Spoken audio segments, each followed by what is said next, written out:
The Liberation of Sundrian City by Andrew Lewis. Chapter 3. Your Warning. But why would anybody ambush Remy? He's our wizard. Father says we owe him everything we have, especially our safety, Jeremy grilled, deeply confused. It's true, a sandy-haired girl attested. She held a gristle stick that Jeremy had been eyeing greedily. Look, see Garesh's shoulder? And sure enough, standing behind Remy in his special seat on the Emperor's grandstand, Garesh could be seen clearly wearing a bandage across his shoulder. You see that? And look at Deimos, added Tanner, with a nod toward the grandstand. He was furious with Garesh for dropping the carriage on him, wanted to kill him. Linus saw that standing opposite Garesh, just behind the princess's seat, stood Commander Deimos, staring at Garesh with a dark scowl. I just don't get it, Jeremy concluded, still deep in confusion. But before he could say much more, he was cut off by a deafening crack which silenced the audience momentarily before it erupted in applause. Ramil Kulwich was standing at the front of the grandstand with his thunder sword pointed up into the sky above his head, a thin trail of smoke lingering around its tip.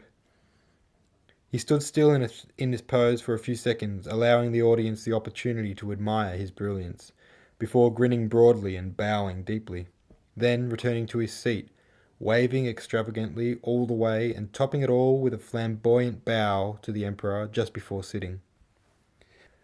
The Emperor stood, and with the shawls of his long and magnificent ruby cloak trailing behind him along the polished marble floor, waddled forth to the front of the grandstand, raising a hand for quiet. A jolly man, he beamed and smiled while waiting for the silence to fall. He had never been a particularly thin man. It was common knowledge amongst the townsfolk that the Emperor had a penchant for fine food and wine. But in recent years he had swelled to a level of obesity that did not seem befitting to royalty.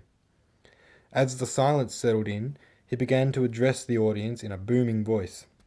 Welcome one and all. Great to see such a turnout here. He spoke in a yell, but somehow managed to maintain the smile in his voice. I won't keep you. We're all eager to hear from our Remy. The Emperor faltered and corrected himself.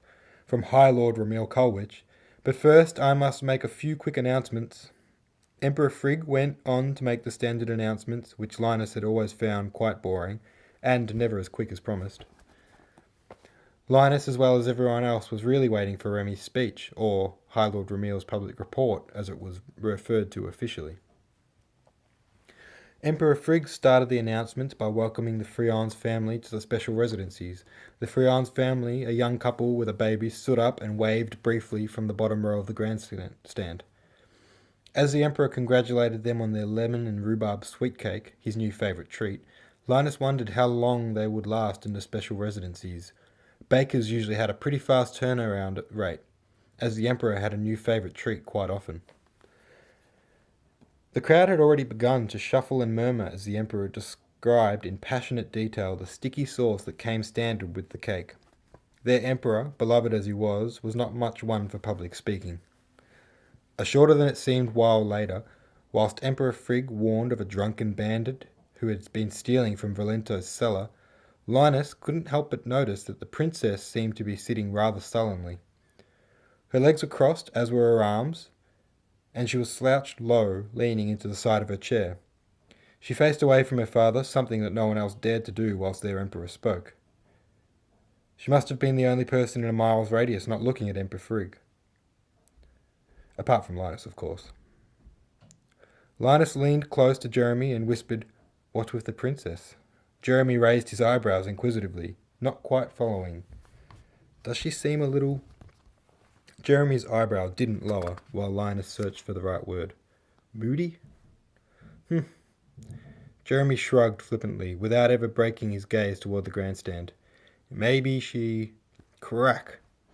Jeremy was cut off again by Remy's thunder sword, and the entire audience snapped back into attention to see Remy standing at the front of the grandstand in his grandiose pose again, extravagant as always. Well, that's my cue, said the Emperor with a chuckle. So, with no further ado, it was barely possible to hear him over the applause. I give you, our city's chief advisor and warlock, our Remy. This time, he didn't notice his mistake of not using the correct title, but neither did anybody else, for the audience had erupted with screams and hoots and clapping hands and stomping feet. Now, as Emperor Frigg made his way back to his seat, it was Remy's turn to raise a hand for quiet, and when he did so, the audience fell into an almost instant silence. He began. "Sundrian City, I have missed you so." He was both tearful and proud. "Almost 4 long months I have, indeed we all have, awaited my return," he continued, wiping his eyes dramatically. "Now, as you all well know, the purpose of my expeditions is to survey the nearby area, hidden under the veil of my magic, looking for dangers. A scouting mission with the primary objective of gathering as much information as possible and returning to you all to report on the dangers outside our divine impenetrable wall. And I am afraid that, as I stand here today, the warnings I have gathered are vast and complex.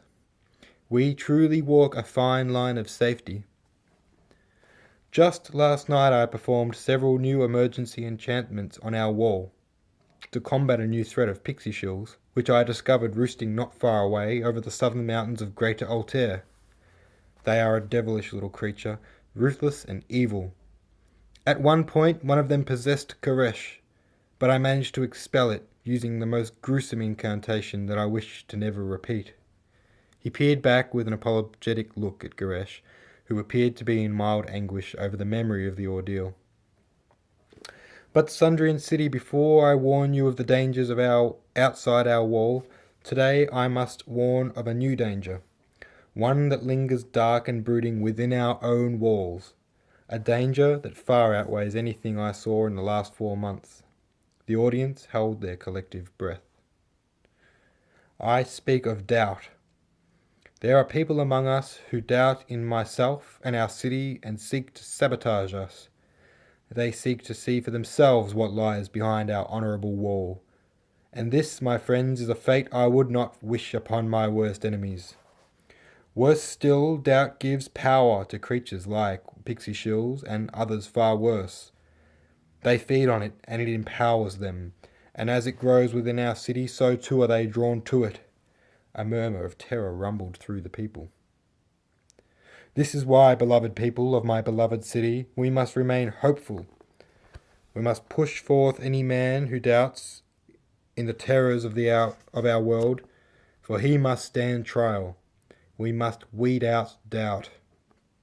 "We will weed out doubt," he screamed, and as he did the entire crowd cheered and whooped again. When Ramil deemed that he had soaked in enough of the applause, he continued calling over the audience in the most powerful voice he could manage.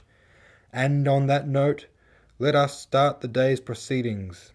He motioned flamboyantly to the horn players on each far side of the grandstand, who started playing the elephant's entry march in unison.